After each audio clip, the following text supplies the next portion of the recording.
你告诉我要解决什么问题？咳嗽了很多天，也是不太好，总说吧。啊，那个，现在我看到一个虎剑，竖在高空很高啊，竖在高空很高啊，竖在那个天上好高啊。那个外星人呢，在下面，在地面上啊，相当于那个，仰着头啊。你看那个，如果做仰着头动作的时候啊，你可以试一下子啊。做仰着头动作的时候，基本上嘴巴都会张开一点。如果抿得很紧的话，脖子这边拉得紧了，看很不舒服啊。如果头仰在那边的话，基本上嘴巴会张开一点，张开一点就嘴巴的热气跑掉了，或者冷空气进去了。你低头的时候，基本上是嘴巴合起来，仰头的时候自然就嘴巴张开了啊。实际上那个外星人盯着虎剑，还盯着虎剑，盯着虎剑啊，在那个相当于在很高的虎剑下面地面那边，他们等着啊，等着，一直守着啊，一直守着啊。你说你们辛苦了。你们辛苦了。你们辛苦了。你们辛苦了。你说我知道你们一直守着虎剑。我知道你们守着虎剑。对，守着的时候他总是头看着天上啊，总是头看着天上。现在准备抓第三个了。抓第三个的时候呢，是有这么一个情况。前面讲了嘛，他那个跟他那个加快速度，加快速度的时候呢，然后呢，万一这段时间发生风大的话，他就有可能延迟发射。所以呢，外星人在那个火箭外边围了那个布啊，相当于我们眼睛看不见的布啊，围住了啊，挡风的。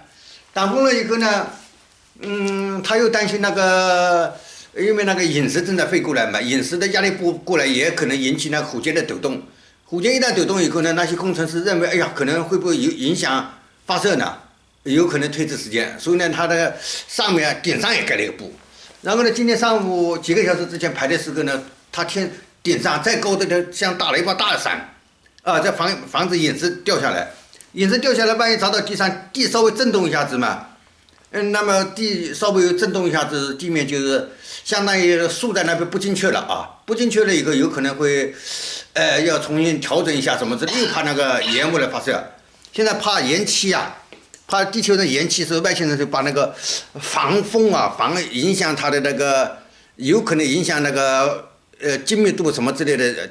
地球人到时候推迟发射了，所以他把那些因素全部排除掉了，然后今天上午呢，又意外的发现了一个事啊，为什么我们地球人看不见外面的世界呢？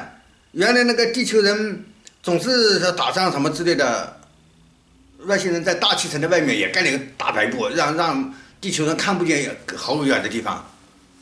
所以像那些飞行器之类的要飞出大气层，再拍到外面去拍照去的时候，拍得见看得见外面什么，飞碟什么之类的，在它大气层下面就看，近处的不到大气层外面去飞行器就看不到外面的世界。原来是外星人盖了布啊，也把它围住了，相当于今天发现的这个事那你再说几句啊，你们辛苦了啊。你们辛苦了。你们辛苦了啊。那么你相当于知道了原来是他们仰头看的时候，嘴巴张着知道这个信息以后这是外星人在干，不是你在干，相当于你和他们区分开了那么相当于不是头仰在那边的一个头平视或者头低下的时候，嘴巴就合起来了。嘴巴合起来的时候，冷空气就不到嘴巴里去了，或者热气不会散发掉了，不会损失掉了是这个好，那就这样知道这个信息以后，就是你和他区分开了，不然的话，他的信息放到你身上，你也有那个散掉热气的症状。就像那个我今天早上起来的时候，这边温度挺低的，早上，哎呦，我身上热得不得了，原来热得不得了，原来是那个火箭如果要发射的时候，不是喷火嘛，下面增大了动力以后喷出来火更多，相当于喷火的时候喷出来的热量。后来我排完以后，过了以后就人就冷下来了都是他们的信息传过来好。好，那就这样了啊。嗯。好。